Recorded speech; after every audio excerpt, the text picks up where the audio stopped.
Welcome to सराव की classes. प्रिय विद्यार्थियों, आज हम राजस्थान की जनजातियों के बारे में अध्ययन करेंगे। राजस्थान की जनजातियां अलग अलग राजस्थान के क्षेत्र में फैली हुई है।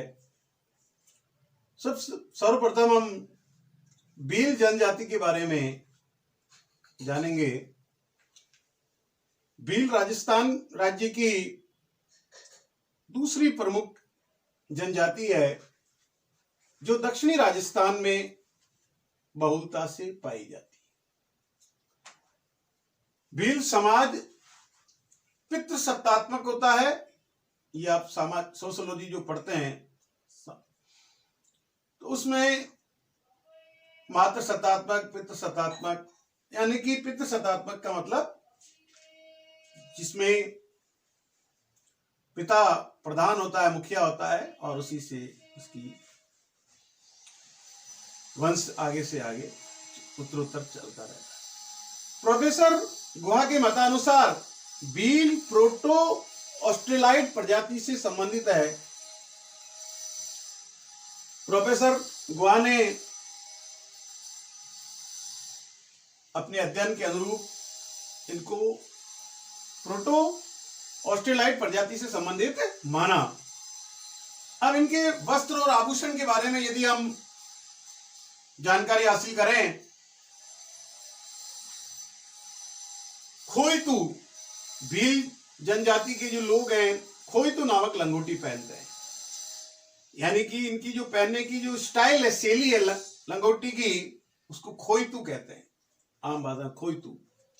डेपाड़ा, डे ढक्कन वाला, डेपाड़ा तंग धोती, यानी कि धोती को खींच करके पहनना।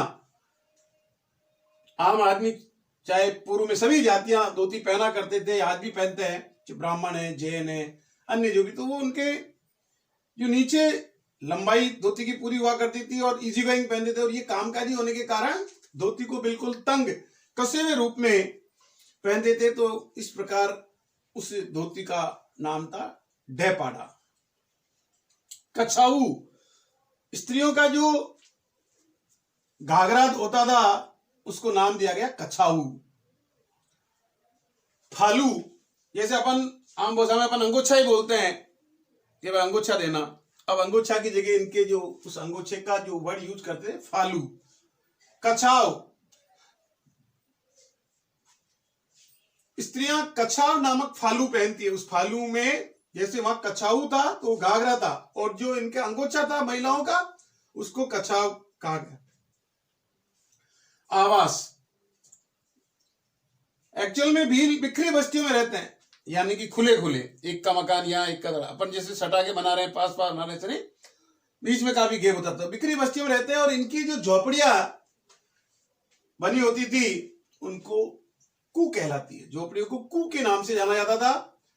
और आप देखिए बांस से जो अपना चारा होता है जिसको अपन बरवाड़ी बोलते हैं, उससे छा करके जो बोलते हैं उसको टापरा भी कहते हैं। इनके जो यानी कहने का आवाज, चाहे वो पीली मिट्टी से लिपाई चुनाई करके भी बना रहे हैं, ऊपर उस पर छोटी छोटी स्लैब्स डाल रहे हैं या चारा डाल रहे हैं, लेकिन उसको ये जो उसकी लैंग्वेज थी, झोपड़ियों को तो कू कहते थे और आवाज को टापरा, इनकी टापरा भी इनके आवाज है। झोपड़ियों का जो समूह होता है उसे पाल कहते हैं। मतलब जैसे अपन कहते हैं बस्ती में जा रहे हैं, मकान कॉलोनी में जा रहे हैं, अपन अलग अलग नाम, उनके जो झोपड़ियों का समूह था उसको पाल, और जिसका मुखिया पालवी होता था। भाई गर्दनी कहाँ है, पालवी कहाँ है। समस्त पालों के मुखिया को गमेती कहते हैं। जो इनके इतने जो बहुत सारे पाल होते थे उसके मुखिया को गमेती कहते हैं। छोटे जो गांव होते थे उसको फलाक कहते हैं। भीलों के जो छोटे छोटे गांव कहीं बसे होते थे, ढाणी, उसको फलाक कहते हैं। समाज में संयुक्त परिवार प्रथा थी।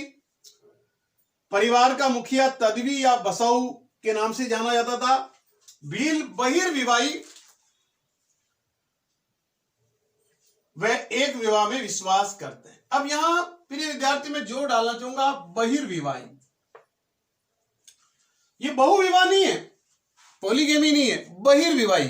बहिर्विवाही का मतलब जो हम गोत्र देखते हैं, विभिन्न प्रकार की चीजें मिला दें। जैसे आज अपन हिंदुओं में कहते हैं 4 गोद टालते हैं, शम की, बच्चे की माता की, बच्चे के ननियाल की और बच्ची के ननियाल की। 4 गोत्र को टाल करके संबंध किए जाते हैं। इसी प्रकार से इन लोगों में माता की 5 और पिता की जो 7 गोत्र होती थी, वो वंशज होते थे। उन वंशज में ये आपस में विवाह नहीं करते और ये गांव में भी नहीं करते थे। तो इनके उसमें बहिर्विवाही थे, यानी कि गोत्र टाल करके जो विवाह पैटर्न था वो बहिर्विवाही के नाम से। तो यहाँ ये क्लियर रखें, बहुत सी बार क्या होता है कि बहिर्विवाही का महत्व नहीं समझते हैं और अपन केवल पढ़ लेते हैं कि ये तो बहुविवाह होगा। अपने को अंतर ही नहीं पता कि मतलब जो है बहुविवाह, एकल विवाह और बहिर्विवाही में क्या अंतर है। तो संबंधियों के वर्ग से बाहर का विवाह का नियम है ना, आपस में नहीं करते हैं। समाज में अंतर विवाह का असहगुता तथा बहिर्विवाह को असंपीड़िता का नियम कहते हैं। तो वधू वर के गोत्र से भिन्न गोत्र की होनी चाहिए। प्रचलित संपीड़िता के नियमानुसार माता की 5 तथा पिता की 7 पीढ़ियों में होने वाले व्यक्तियों को संपीड़ित माना जाता है। इनके वैवाहिक संबंध वर्जित होते थे, यानी कि इन गोत्रों को टाल करके वो विवाह संबंध बनाते थे। तो बहिर्विवाही क्लियर हो जाना चाहिए। एक विवाह विश्वास दापा पड़ता, लड़की वाले को शादी के लिए धन देते थे। आज अपने यहाँ उल्टा है और उसको देश दानव के रूप में मानते हैं। इनके जो प्रथा थी उसको दापा पड़ता बोलते हैं और लड़की वाले को शादी के लिए भेंट स्वरूप धन देते थे। सभी भील फायरे के गोश्त पर एकत्रित होते हैं। जैसे अपन किसी पाल पे मीटिंग करते हैं या कहीं भी एकत्रित होते हैं तो उनके फायरे बोलते थे, है ना। त्योहार जो मनाते थे, होली इनका मुख्य त्योहार होता है। बाकी ठीक है, दीपावली भी सब मिठाई खाते बनाते हैं, आज अपनी सब प्रिय, लेकिन होली पे भील राजा हो जाते हैं। अर्थव्यवस्था यानी कि इनके संसाधन क्या थे, तो उसमें वनों से संग्रह करना, चाहे वो शहद का हो, चाहे मेन शहद आप देगा, शहद पाड़ना इनका मुख्य व्यवसाय एक प्रकार से। लकड़ी काटना, लकड़ी लाना, ईंधन की ओर बेचना। तो लकड़ियों का मतलब वन से संबंधित जो भी लकड़ी है, पत्ते जो भी आपको चाहिए उस हिसाब से, गोंद है, ये इनका संग्रह करना। आखेट शिकार करना भीलों का काम है। भील जाति जो है शिकार किया करती। स्थानांतरित कृषि भूमि मतलब जहां भी इनको जगह मिल जाती वहां पर खेती कर लेते थे, जिन्हें पहाड़ी भागों में चिमाता और धरातलीय भागों में दजिया जिप्टी कहते हैं। इनका प्रमुख भोजन वो मक्का है और ये ताड़ के रस का सेवन है, मदिरा का सेवन। ताड़ जो पेड़ होता है उसका जो रस निकलता है उससे सेवन करते हैं, मदिरा का सेवन करते हैं। छेड़ा फालना इनकी तलाक प्रथा का नाम, छेड़ा फालना। जब आया छेड़ा फालना से क्या अभिप्राय, तो तलाक प्रथा है। विधवा विवाह की प्रथा प्रचलित थी।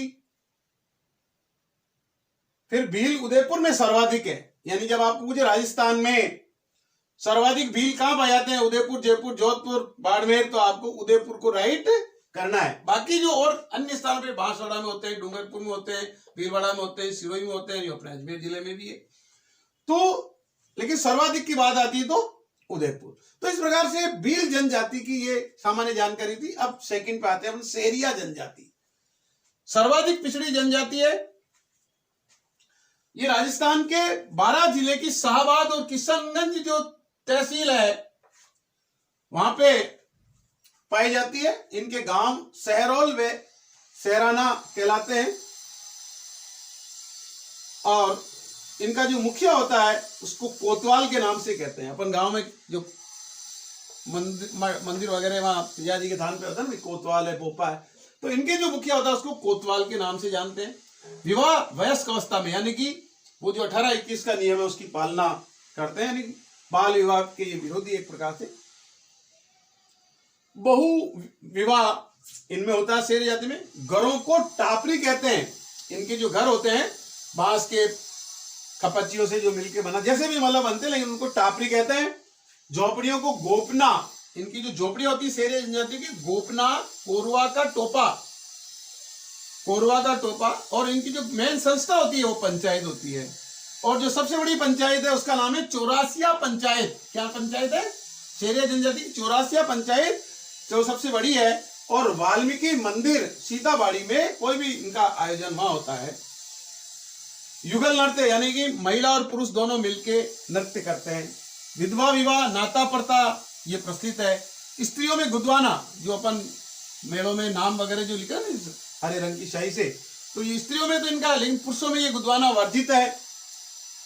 लोकप्रिय देवता इनका तेजाजी है, और तेजाजी के चबूतरे भी इनके वहां, जो भी सहरान, इनके जो घर है ना, ये सहराना गांव, वहां पे इनके तेजाजी के चबूतरे बने होते हैं। प्रमुख भोजन में ये जवार, बाजरा और मक्का का सेवन करते हैं। शराब और मांस का सेवन करते हैं।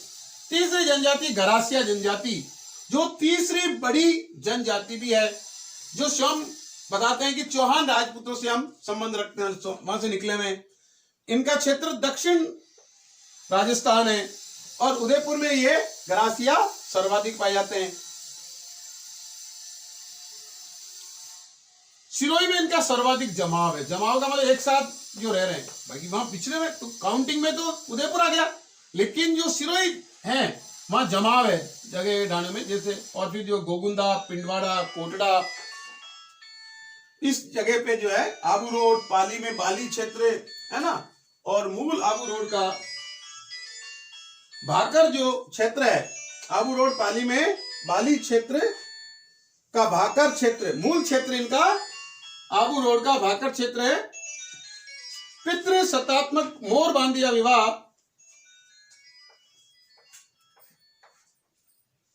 हिंदू रीति रिवाज से द्वारा होता है। जो मोर बांधे, अपन कहते मोर जो बांध करके विवाह, वो हिंदी रीति रिवाज। पहरावना जो है उसमें विवाह जो है ब्राह्मण की आवश्यकता होती है, यानी बिना ब्राह्मण के जो भी फेरे वगैरह जो इनकी है वो नहीं होते। तीसरा ताड़ना विवाह, कन्या को छूकर विवाह की स्वीकृति। विधवा प्रथा, विधवा विवाह यानी वो नाता प्रथा भी इनमें प्रचलित है। माउंट आबू की जो नक्की झील है वो इनका पवित्र स्थान है। जैसे अपने आप पुष्कर में जाते हैं तो इधर जो गरासिया जनजाति उधर रहती है, तो माउंट आबू में जो नक्की झील है वो नक्की झील का, जहाँ पे पूर्वजों की अस्थियों का विसर्जन किया जाता है। जो इनके घर होते हैं उनको घेर के नाम से जाना जाता है, घेपे की मात्रा। शिव और दुर्गा के उपासक हैं, उसकी पूजा करते हैं, उसकी आरती करते हैं। आप जो भी इनकी पूजा पाठ होते हैं वो शिव और दुर्गा के भक्त, देवी के रूप में दुर्गा और भगवान के रूप में शिव जी के भगत होते हैं। पांचवी जाति है डामोर। डामोर जो जाति है ये डूंगरपुर में सर्वाधिक पाई जाती है। बाकी बांसवाड़ा में होते हैं। विधवा विवाह, नाता प्रथा प्रचलित है। एकाकी परिवार होता है, मानी संयुक्त परिवार में रहना ये पसंद कम करते हैं। ये पहला जो है एकाकी अलग हो जाते हैं, शादी विवाह के बाद इन्हें अलग कर जाते हैं। फिर नेक्स्ट आता है सांसी। सांसी जो जाति जनजाति है ये भरतपुर में सर्वाधिक है। जो अब इसके अलावा अपने अजमेर में पाए जाते हैं। धौलपुर, भरतपुर के आगे धौलपुर है, तो यानी भरतपुर धौलपुर में तो बहुलता है, और अजमेर जिले में भी इनकी संख्या काफी अच्छी है। बहिर्विवाही होते हैं, जिस प्रकार से मैंने पूर्व में आपको बताया कि भील बहिर्विवाही होते हैं, इसी प्रकार से वही चीज यहाँ पे लागू होती है कि वो गोत्र वगैरह टाल करके विवाह करना आपस में नहीं करते हैं। मतलब 4-5 जो भी इनके नियम है उन गोत्र को टाल करके विवाह होते हैं। विधवा विवाह नहीं पाया जाता इनमें। विधवा आज वर्तमान समय की नहीं, लेकिन जो परिपाटी जो अपन इनका इतिहास है, विधवा नहीं पाया जाता है। दिवाली और होली पर बलि देते हैं, माता जी के जो भी इनकी आस्था होती है वहां पे बलि दी जाती है। मदिरा के शौकीन होते हैं डामोर जाति के लोग। फिर आता है नेक्स्ट कंजर जनजाति।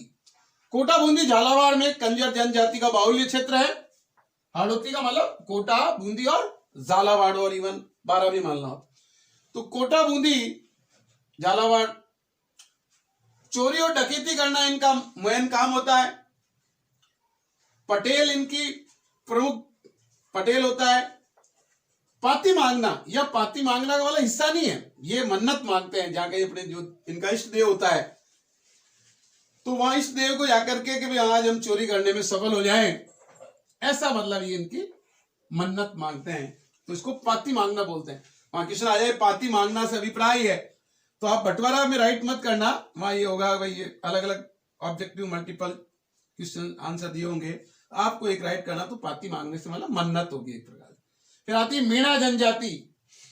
मीणा जनजाति जयपुर में सर्वाधिक है। जयपुर के आसपास जितने भी जो ग्रामीण क्षेत्र है, अब तो जयपुर में भी बस गए हैं, लेकिन जो आमेर है मीणाओं की राजधानी थी, और फिर आमेर का में कछुआ वंश ने मीणाओं को परास्त करके अब आमेर को अपनी राजधानी बनाया। तो जयपुर मीणाओं का सर्वाधिक बाहुल्य क्षेत्र है। इसके अलावा सवाई माधोपुर, उदयपुर, अलवर, चित्तौड़ और यूं इक्के दुक्के 5 परिवार सभी जगह आपको देखने को मिलते हैं। 2 प्रकार के मीणा होते हैं, जमींदार मीणा और चौकीदार मीणा। अब ये मीणा लोग, जमींदार का मतलब तो जिनकी जमीन जायदाद प्रॉपर्टी अच्छी, और चौकीदार का मतलब जो थोड़ी खेती वाले कम है लेकिन चौकीदारी का काम कर रहे हैं, और फिर इनमें उनका विशेषताएं होती है जो अपन सोशियोलॉजी में पढ़ते हैं। संयुक्त परिवार, इनका जो परिवार होता है वो संयुक्त रहता है, और आज भी संयुक्त परिवार प्रथा प्राय लागू है। नाता प्रथा इनमें भी होता है, और पटेल गांव का मुखिया होता है। इस प्रकार से प्रिय विद्यार्थियों, मैं जहां तक समझता हूं कि आप लोगों को जो राजस्थान की जनजातियां हैं बहुत ही कम, केवल मात्र ज्यादा लिखा रहता है कि मतलब मीणा जयपुर में सर्वाधिक है, गरासिया उदयपुर में सर्वाधिक है, इस प्रकार से जानकारी मिलती है, कहीं थोड़ी थोड़ी बातें बताती है। लेकिन मैंने अपने कंटेंट वाइज कोशिश की कि ज्यादा से ज्यादा आपको मतलब जो है इसमें दिया जाए। अब मैं आपका एक कॉन्फिडेंस लेवल, जिसकी मैं बात कल टीचर और स्टूडेंट की बात बताते हुए कर रहा था कि हमें हमारा कॉन्फिडेंस कैसे रखना चाहिए, तो पर्टिकुलरली सभी में वो लागू होता है, चाहे वो एलडीसी का एग्जाम, चाहे आरएस का एग्जाम, चाहे एसआई का। इसका मतलब ये कि हमारे को पढ़ने, जो हम पढ़ रहे हैं उसके साथ साथ हमें कैसे हमारा कॉन्फिडेंस लेवल बढ़े या हमें जागरूकता बढ़े। तो उसमें कुछ सेंटेंस की, आपका दृष्टिकोण आपकी ऊंचाइयों को तय करता है। एटीट्यूड डिटरमाइंस एल्टीट्यूड, आपका दृष्टिकोण आपकी ऊंचाइयों को तय करता है। डू और डाई, अपन गांधी जी ने कहा ना, करो या मरो, वो तो वही केवल 2 वर्ड की बात की, डू और डाई। ऊंचाइयां छूने वाले लोगों का दृष्टिकोण हमेशा जीतने, सबल होने के लिए तैयारी करते हैं। वही बात होगी कि हमें युद्ध जीतना है, आपकी विल पावर बन जाए। तो इसके रिलेटेड आपको इस सेंटेंस याद होनी चाहिए कि डू और डाई से क्या मतलब, अपने को तैयार होना है, करो या मरो। तो यहां मरने वाली बात का मतलब ये है कि अपने को उस चीज को पूर्णता की ओर अग्रसर होना है। अंग्रेजी के अंदर भी इसका एक सेंटेंस होता है, जो अपन बुक्स वगैरह जो पढ़ते हैं, तो बहुत से लोगों की जो, चाहे वो विद्वान हो चाहे वो राइटर हो, तो वो लिख देते हैं और अपन उसको आत्मसात करेंगे कि it is very fatal to enter any war without the will to win it. जब हमारी विल पावर मौजूद, हमारे संकल्प, हमने मनोविज्ञान में पढ़ा, विल, कैरेक्टर, वही चीज लागू होती है। जब तक जिंदगी है तब तक संघर्ष है, और जब तक संघर्ष है तब तक ही जिंदगी। ये हमारे जो कौन बनेगा करोड़पति में अमिताभ बच्चन सुपरस्टार भी है फिल्म जगत के, और बहुत ही लोकप्रिय है भारत की जनता के लिए, जिनको बच्चा बच्चा देखने के लिए लालायित रहता है। तो उनका ये जो कोटेशन है कि जब तक जिंदगी है तब तक संघर्ष है, लाइफ इज स्ट्रगल। अपन बोलते जीवन एक संघर्ष है। अपन ने कल परसों भी जब अपन ने उनको जानना चाहा साहित्य को, तो उसमें भी अपन ने लिखा कि जीवन एक जो है हमारा संघर्ष में रहा, और राजस्थान के रचनाकारों ने संघर्ष किया, वीरांगनाओं ने जौहर किया, योद्धाओं ने वीरता दिखाई, तो हमने वहां भी संघर्ष ही लिखा। तो कहने वाला, जब तक जिंदगी है तब तक संघर्ष है, और जब तक संघर्ष है तब तक ही मरने के बाद, कहते भी अनमोल वचन के अंदर कि जो जिसने जन्म नहीं लिया वो सुखी है, और जो मर चुका वो सुखी है।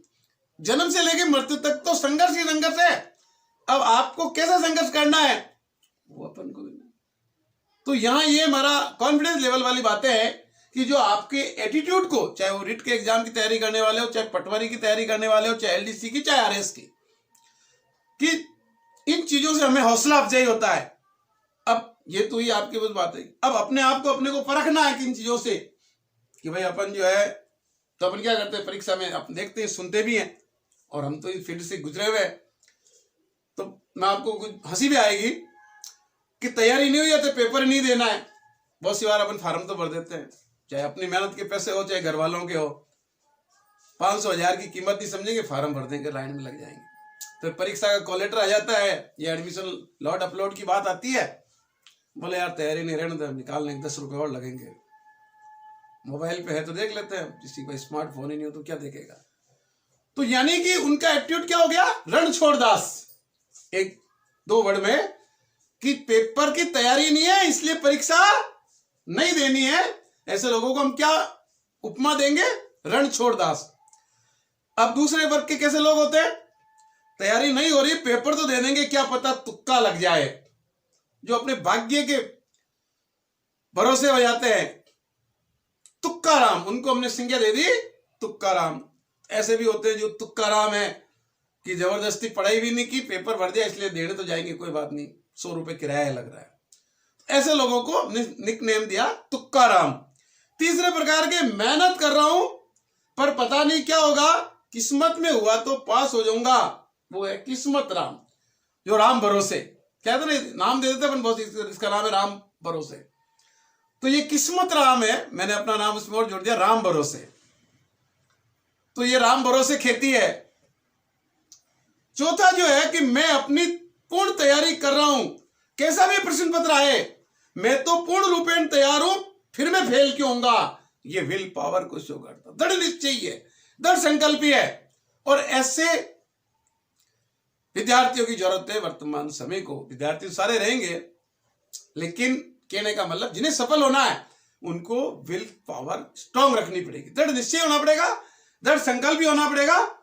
तो जीत की राह पर चलने से पूर्व अगर आपके मन में विश्वास नहीं है तो आगे नहीं बढ़िए, रुक जाइए, क्योंकि कहा गया है कि it is very fatal to enter any war without the will to win it, जो अपन पूर्व में भी मैं इसका बयां कर चुका हूं। तो जीत की राह पर चलने से पूर्व हमें आपके मन में क्या होना चाहिए? कॉन्फिडेंस होना चाहिए, आत्मविश्वास होना चाहिए। आत्मविश्वास से दुनिया में बड़ा कोई मित्र नहीं है। स्वामी राम कृष्ण परमहंस ने कहा था कि जिसके पास विश्वास है उसके पास सब कुछ है, जिसके पास विश्वास नहीं उसके पास कुछ नहीं। तो इस प्रकार से ये जो हमारे महापुरुषों ने, हमारे शिक्षाविदों ने, हमारे रचनाकारों ने जो हमें वास्ट सोर्स ऑफ इंस्पायरेशन की स्टेटमेंट दिए हैं, उन्हें हमें आत्मसात करना है, जिसके सारे हमें एक नई चेतना जागृत होती है, हमारा धारा प्रवाह बढ़ता है, हमारा जो जिसे करंट कहते हैं अपन, इलेक्ट्रिक करंट, प्रवाहमान, प्रवाह, तेजी, द्रुत गति कई आती है, द्रुतगामिनी, तो हमें ये प्रवाह आना चाहिए। अब आता है टाइम मैनेजमेंट, कहते हैं ना, काल करे सो आज कर, आज करे सो अब, पल में परले होगी बहुरी करेगो कब, अब पछताए होत क्या जब चिड़िया चुग गई खेत। तो टाइम मैनेजमेंट, समय किसी की इंतजार नहीं करता है, समय अपने नियमानुसार चलता है। सूरज तो हमेशा दीप्तिमान है, अपने आया तो अपने उजाला हो गया, अमेरिका में अभी अंधकार हो गया, अंधकार अमेरिका में सूरज चमक गया, हमारी रात हो जाएगी। तो आपकी सफलता की प्रथम सीढ़ी समय प्रबंधन, टाइम मैनेजमेंट, समय को नष्ट करना, अपने आप को नष्ट करना है। तो time management is life management and time waste is life waste. All successful people are extremely well organised. जितने भी जो सफल लोग हैं वो वेल ऑर्गेनाइज्ड है, उनकी प्लानिंग रही उनके। और अपन छठी क्लास में संस्कृत में श्लोक पढ़ते हैं, अलसस्य कुतो विद्या कुतो विद्यार्थी सुखम। यदि विद्यार्थी हो तो सुख की लालसा नहीं रखनी चाहिए, और आलस्य है तो विद्या कहां से आपको प्राप्त होगी। तो जब जगो जब सवेरा है तो आपको जग जाना है कि अलसस्य कुतो विद्या कुतो विद्यार्थी सुखम। विद्यार्थी को सुख की छाया नहीं सोनी चाहिए, उसको तो हमेशा कष्ट भरे जीवन ही संघर्ष है। मैंने कहा ना, जिसने जन्म नहीं लिया वो सुखी है, और जो मर गया वो सुखी है, उन्हें कोई टेंशन नहीं है। मरने के बाद अपन उस पर लकड़ियां डाले या पत्थर डाले होके कहने वाला कोई, वो तो अपना सोच है कि हमारे पूर्वज है, हमारे मतलब अभिभावक है, हम हमारे मतलब जब उनको श्रद्धांजलि दे रहे हैं, ध्यान दे रहे हैं, लेकिन मरने के बाद उनकी चाह कुछ भी करे। तो यानी कहने का मतलब है कि जीवन जन्म से लेकर मृत्यु तक के संघर्ष है, और ये सीखने की प्रक्रिया अपन एजुकेशन में life education is life long process. जन्म से लेकर मृत्यु तक हम कुछ न कुछ सीखते हैं। रावण को तो मरने के बाद रामचंद्र जी ने भेजा लक्ष्मण को कि जाओ इतने विद्वान प्रकांड विद्वान से लक्ष्मण को सीख करके आओ, और रावण से 3 बातें सीखी। तो जो बताते हैं अपन देखते हैं, है ना। तो रावण से ये बात सोर्स ऑफ इंस्पायरेशन है कि मतलब जो है सीखना कोई 1 दिन और 2 दिन की बात नहीं है। अब आता है तनाव प्रबंधन। तनाव, मुझे तनाव रहता है, तनाव होना एक स्वाभाविक प्रक्रिया है। जैसे सुख और दुख, दिन और रात सब साथ साथ चलते हैं, तो तनाव भी नकारात्मक और सकारात्मक दोनों होता है। तनाव होना तो अच्छी बात है, लेकिन उस तनाव को उसमें अपने को डिसॉल्व नहीं होना है। तो नकारात्मक का मतलब तो जब हमारी कार्य क्षमता ही इस दबाव से कम हो जाए तो वो नकारात्मक हो गया, फिर नेगेटिव डिप्रेशन में चला जाता है। और सकारात्मक जब इस दबाव से प्रेरित हो जाए, अधिक कार्य करते हैं, कि किसी से प्रेरणा पाकर के बहुत ज्यादा करते हैं। तो उसके अंदर जो हमारे मनोवैज्ञानिक डॉक्टर हॉस सेले, उनके मतानुसार तनाव से पूर्ण रूपेण मुक्ति मृत्यु के समान है। इसलिए तनाव तो जीवन में रहना संभावित प्रक्रिया है, लेकिन उस तनाव से आज के प्रतियोगी युग में अधिकाधिक कार्य करने के लिए तनाव अनिवार्य जरूरत है, और यह हमें कर्मशील बनाए रखने की जीवन शक्ति है। इसलिए हिंदी में आता है बहुत सी बार कि आप इसको व्याख्या कीजिए, उल्लेख कीजिए, वर्णन कीजिए। मन के जीते जीत है, मन के हारे हार। बहुत से कंपटीशन आया हुआ है, LDC 93 के अंदर दिया था ये, है ना। तो मन के हारे हार है, मन के जीते जीत है, तो ये इसे लागू होता है। तो अंग्रेजी में इससे रिलेटेड कुछ समझने की आपकी पंक्तियां हैं जिसको आप आत्मसात करें कि if you think you are beaten you are, sign of exclamatory. If you think you dare not you don't, साहसी के लिए बताया गया। Life's battle don't always go to the stronger and faster man, but sooner और later the man who wins is the man who think he can. मतलब सब कुछ कर सकता है यदि उसमें करने की लगन हो, रुझान हो। कहते ना, आप में तो रुचि जागृत होनी चाहिए। यदि आप में रुचि बन गई है तो आप सब कुछ कर सकते हैं, और रुचि नहीं है तो अपन कुछ करने की नहीं सोचेंगे। तो इस प्रकार से प्रिय विद्यार्थियों, अपने को जब कोई चीज से पीछा पड़ जाता है, इस प्रकार हिंदी में मतलब ये चीजें पहले स्कूल्स में, महाविद्यालय में पाई जाती थी, जगह जगह समाज के सामुदायिक भवन में, कि विद्यार्थी जब देखता है तो वो कुछ करने की ठान लेता है। सकल पदार्थ है जगमाई, कर्महीन नर पावत नाई। पहले तो गली मोहल्ले में मार साहब, हेड मार साहब या बड़े बुजुर्ग जो पढ़े लिखे होते थे, तो उसको किसी आदमी को डायरेक्ट कर्म फूटा तो नहीं कहते थे, और वो इसको दुआ सुना देते, सकल पदार्थ है जगमाई, कर्महीन नर पावत नाई। कर्महीन व्यक्ति उस चीज को अपने अंततोगत्वा लक्ष्य को प्राप्त नहीं कर सकता है। तो स्वामी विवेकानंद ने यह कहा कि दृढ़ संकल्प आवश्यक है। हमारी विल पावर मजबूत होनी चाहिए, क्योंकि जैसा संकल्प होगा वैसा ही प्रयत्न होगा, जैसा प्रयत्न होगा वैसा ही कर्म होगा, और जैसा कर्म होगा उसका फल भी वैसा होगा। और गीता में कहा है कर्मण्येवास माधिकारेषु फलाच्चन, कि आप कर्म कहते रहिए, फल की इच्छा मत, फल परमात्मा को देना है। तो हमारा लक्ष्य अच्छा होना चाहिए, लक्ष्य को ही अपना कार्य समझो, हर समय उसी का चिंतन करो, उसी का स्वप्न देखो और उसी के सारे जीवित रहो। बाधाएं कब बांध सकी है आगे बढ़ने वालों को, विपदाएं कब रोक सकी है मरकर जीने वालों को। जैसे भगवान कृष्ण के वहां दुर्योधन जब आपाधापी खोकरे कहता है कि इनको जंजीरों से बांध दो, तो भगवान कृष्ण कहते हैं बांध सको तो बांध लो मुझे। तो वहां भगवान कृष्ण ने उस रूप में कहा, लेकिन मैं यह लक्ष्य से रिलेटेड आपको बता रहा हूं कि बाधाएं कब बांध सकी है आगे बढ़ने वालों को, विपदाएं कब रोक सकी है मरकर जीने वालों को। तो हमें मतलब ये हमारी बाधाएं कभी हमें रोक नहीं सकती है, और विपदाएं कब रोक सकी मरकर जीने वालों को। तो सफलता का प्रमुख रहस्य आत्मविश्वास ही है। यानी घूम फिर के वही बात आई कि कॉन्फिडेंस हमारा बहुत ऊंचा होना चाहिए। यही वे रसायन है, जैसे हम च्यवनप्राश लेते, च्यवनप्राश क्या रसायन ही, बहुत सारे मतलब जो है जड़ी बूटियां मिलकर च्यवनप्राश मतलब सर्दी में सब च्यवनप्राश का सेवन करते हैं। तो सफलता प्रमुख रहस्य आत्मविश्वास ही है। ये वही रसायन है जो मनुष्य को प्रेरित कर उसके व्यक्तित्व में निखार लाता है। परिश्रम करने वाले ही श्री का वर्ण करते हैं। अतः चलते चलो चलते चलो, संस्कृत में चरेवती चरेवती बोलते हैं। साथ ही अपने स्वप्न के लक्ष्य से 5 डी हमेशा जोड़ के रखो। बहुत सी बार तो अपन केवल एक वर्ड से दूसरे वर्ड की ओर समझते हैं। डी को 5 बार बताया है लेखक ने। डी फॉर डायरेक्शन, यानी कि सभी प्रयत्न सफलता की दिशा में ही बढ़े। डेडिकेशन, लक्ष्य कर्म के प्रति पूर्ण समर्पण। डेडिकेशन का प्रति समर्पित हूं, मैं तो डेडिकेटेड हूं। डिटर्मिनेशन, निष्काम कर्म का निश्चय। डिसिप्लिन, सभी कर्म व प्रयास हमारे व्यवस्थित हो, अनुशासित हो। ना अनुशासन ये कुछ भी नहीं है। डेडलाइन, निश्चित समय में पूर्ण हो। क्या मैंने तो डेडलाइन दे दी, आपको इस तारीख तक काम हो जाना चाहिए, तो डेडलाइन का मतलब निश्चित समय में कार्य पूर्ण हो। तो प्रिय विद्यार्थियों, आज जनजातियों के बारे में पढ़ा, साथ ही मैंने ये प्रेरणा कि आगामी एग्जाम रिट का जो एग्जाम आ रहा है वहां विद्यार्थी लॉट में बैठेंगे, 12 लाख 15 लाख हो सकते हैं, लेने 31 है, उसमें फिर बाइफर्केशन है, सारे अलग अलग विधवा परित्यक्ता विकलांग। तो इन सब में हम कैसे आगे बढ़े, हमें एक सीट चाहिए।